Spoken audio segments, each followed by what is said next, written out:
10 fascinating facts about Coca-Cola.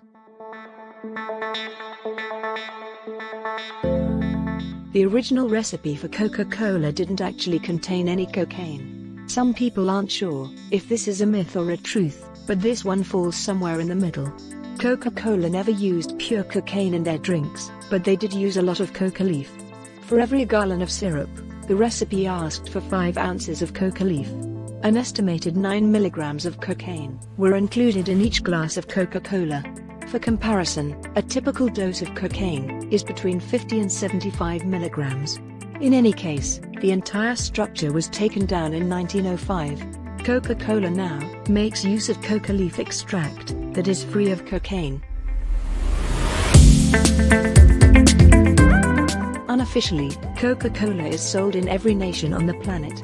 Coca-Cola is widely available everywhere in the globe, with the exception of North Korea and Cuba. However, it is allegedly a grey import in North Korea and Cuba when it comes to those two other nations. This merely means that Coca-Cola is brought into the country without the Coca-Cola Company's express consent.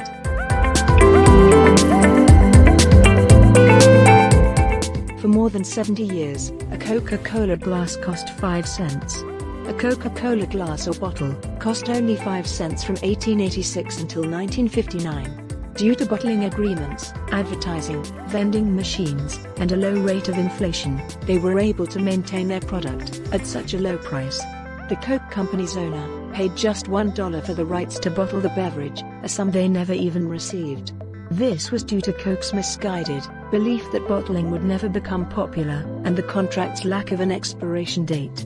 Coke even begged the U.S. Treasury to manufacture a 7.5-cent coin in place of the 5-cent coin, as the sustainability for selling a 5-cent glass of Coke grew less sustainable. They would even deliberately leave some of their vending machine slots unfilled to make customers pay 2 nickels for a Coke. Early in the 1950s, Coca-Cola began to phase down their 5-cent commercials as inflation increased, and by 1959, the last bottle of 5-cent Coke had been sold.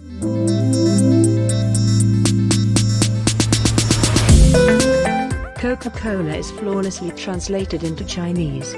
China is a challenging market to enter. When Coca-Cola was prepared to enter China, they needed a name that would work with the majority of local languages and dialects. Initially, they chose Kekukila, which, despite having a similar phonetic sound, can mean either bite the wax tadpole or female horse stuffed with wax in some dialects. After doing more research, they discovered a name that was eerily close to their first pick, and was a huge success.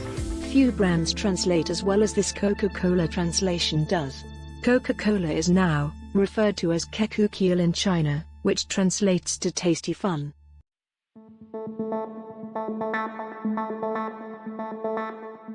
In reality, Coca-Cola is not used by the police to remove blood from crime scenes. While some people believe that, the police always have a few 2-liter bottles in their trunk. That may only be the case if the policemen become thirsty. The popular television program, Mythbusters, even conducted a test to demonstrate Coca-Cola's efficacy in eradicating blood stains.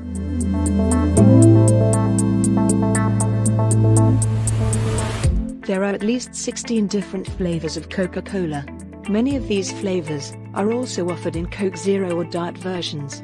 There are no longer any or all of the tastes available in every country.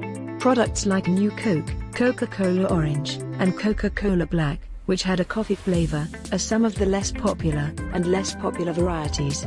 Only 7 countries carried Coca-Cola Black, which only existed from 2006 to 2008. Coca-Cola has nonetheless hinted at future ambitions to introduce a different coffee-related product. The creator of Coke was a pharmacist. Undoubtedly, John Pemberton has left a legacy.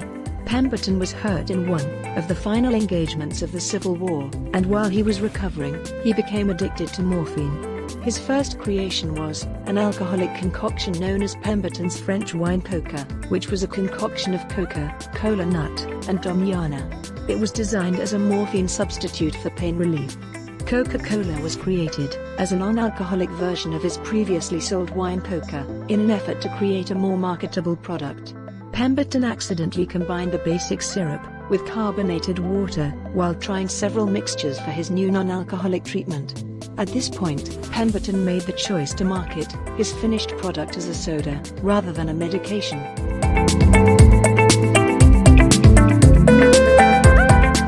During a campaign, Coke stocked their cans with disgusting concoctions. Coca-Cola first introduced Magi cans in 1990, giving customers the chance to win prizes ranging from $1 to $500. Other cans included coupons that could be used to buy goods or tickets. When opened, the spring-loaded can spat out the prize. However, the can's weight had to be covered up so that participants couldn't tell which cans contained prizes and which were just regular Cokes. The winning cans had an ammonium sulfate, chlorine, and water mixture. It smelt awful, and it was not recommended that you consume it. Of course, some still attempted to consume them, but fortunately the solution was safe. Due to concerns about the defective cans and the unfavorable publicity surrounding them, Coca-Cola discontinued the promotion early. Although less than 1% of the cans had defects, the campaign was abandoned due to the widespread media coverage. Coca-Cola created a unique white Coke for use during World War II.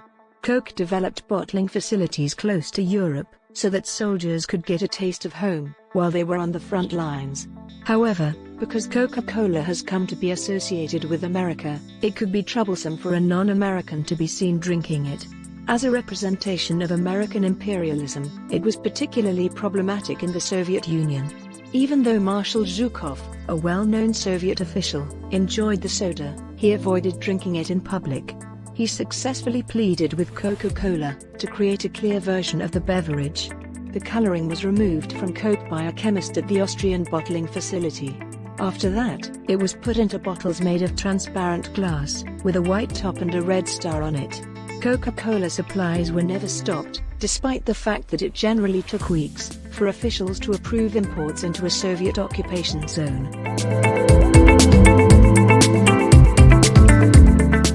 McDonald's has the best Coca-Cola flavor. Coca-Cola on tap at McDonald's is reportedly the best place to get Coca-Cola, much as how Guinness tastes better when it's from Ireland. There are several causes for this. First off, stainless steel containers are used to transport Coke syrup to McDonald's. Other soda syrups are often given in plastic bags, but steel keeps the syrup fresher longer.